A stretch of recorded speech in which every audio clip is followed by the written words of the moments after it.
到就是来到这个阿拉斯加大油盘的所在，才有伊介绍大油盘的路途是安怎行。Mutta katsos tuota riemuisaa, odotusta pyhää juhlivaa.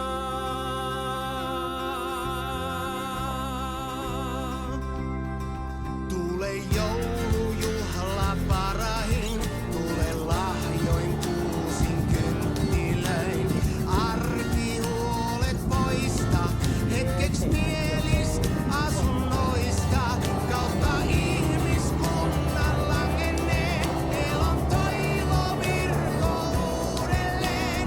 Kaikuu mahtavana, rauhan rakkauden sana. 这个是阿拉斯加的地图，从这条银色的，就是油管经过的所在。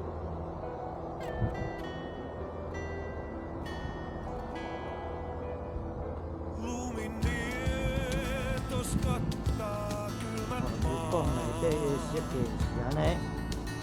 Kesän kukka uinuu haudassaan. Lehdikossa ryskeen pohjatuuleen kolkon kuuleen.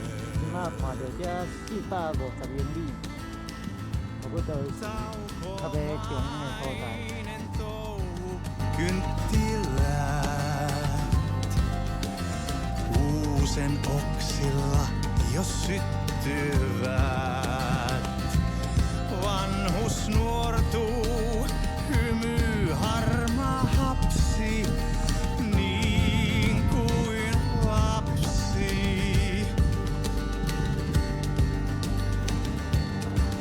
Tänä yönä temppeliin valoisaan, läheltä ja kaukaa kuljetaan. 当然要来参加乌皮马达的行程，先来坐车啊，摩托时代的火车，过来再来进店，伊就有一寡介绍，再上来看伊安怎乌皮马达今仔才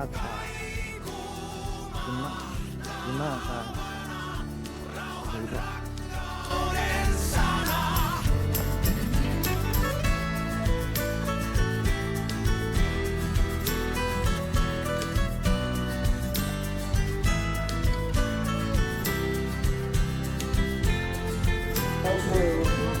With a fellow by the name of Dredge.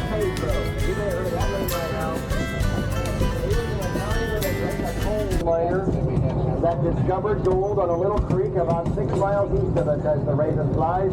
And it was that discovery that launched a massive stampede of thousands of folks coming up from the States and the Klondike, Canada, in search of that precious yellow metal.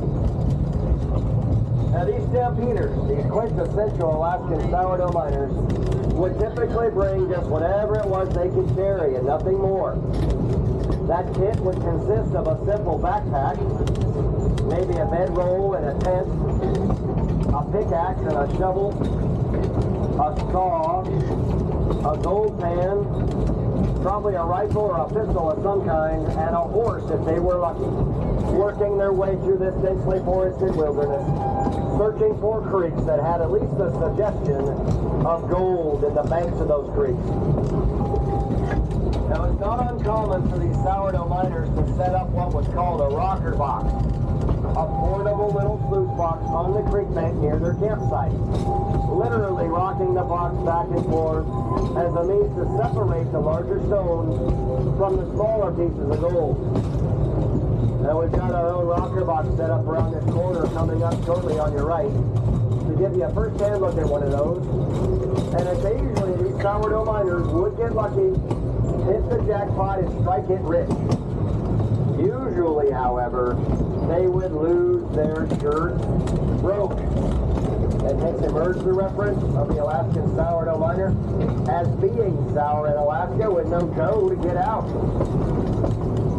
It was often much more lucrative for those independent miners to instead spend their winter time fur trapping and trading, and to offer their summertime services to the larger mining operations, like what we're going to show you next, coming up on the left. So this is what would represent roughly about say a medium-sized drift mining operation back then, where there'd really only be, say, 2 to maybe 4 men down there actually digging, another 2 to 4 hauling the material to and from the bottom to these shafts, and another 2 to 4 men up top stockpiling the material, keeping the fires burning, the equipment running, and so on.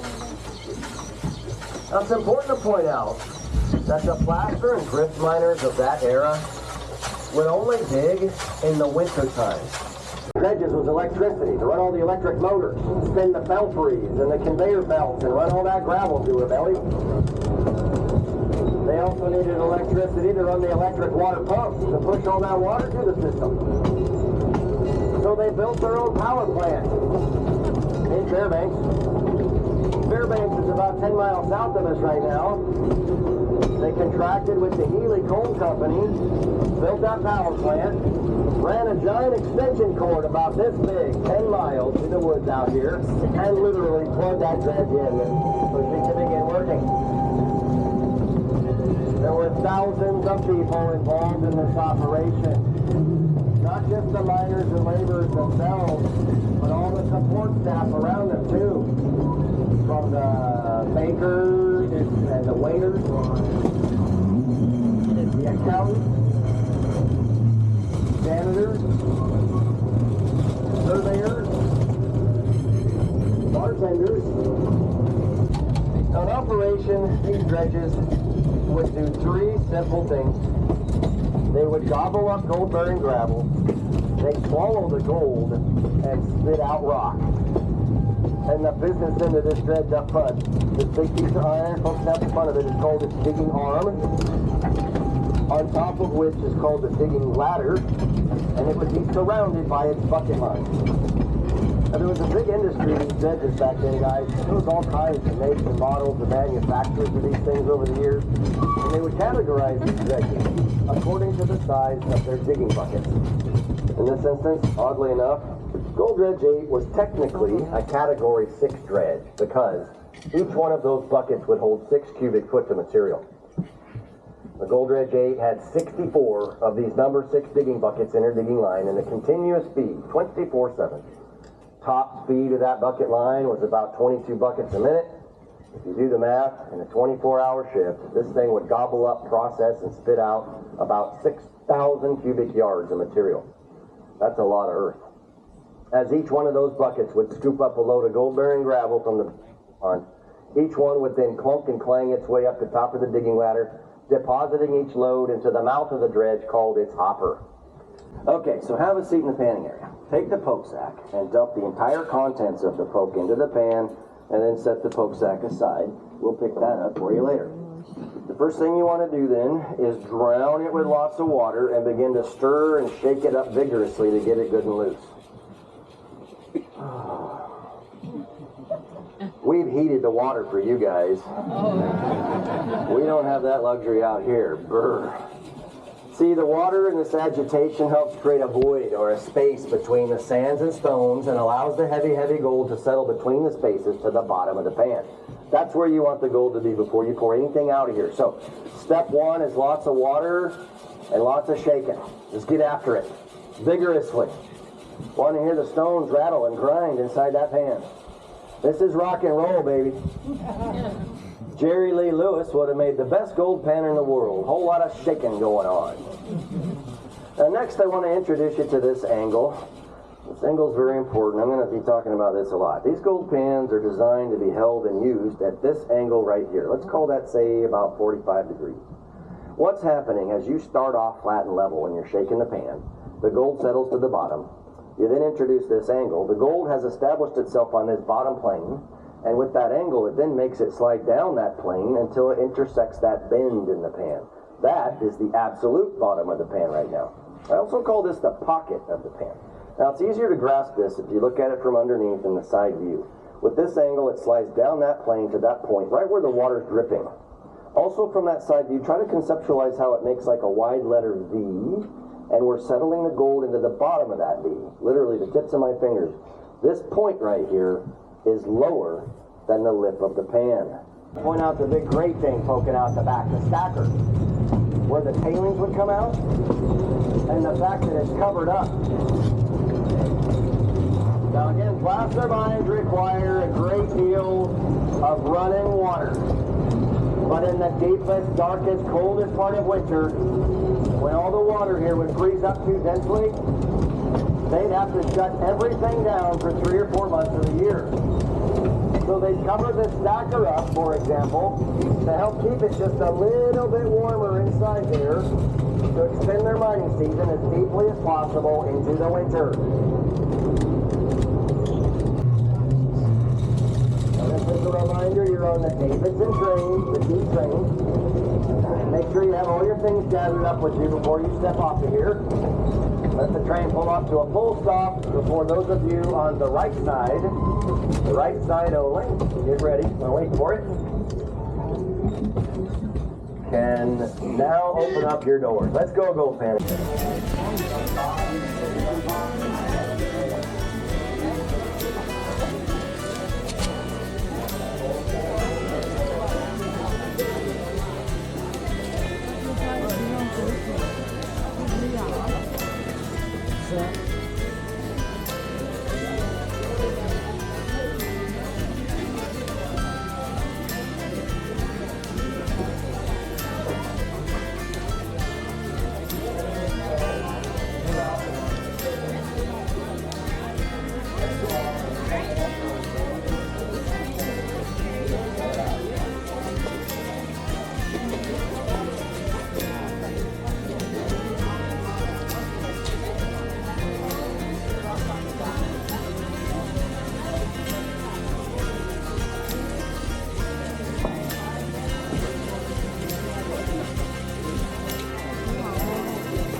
Thank you.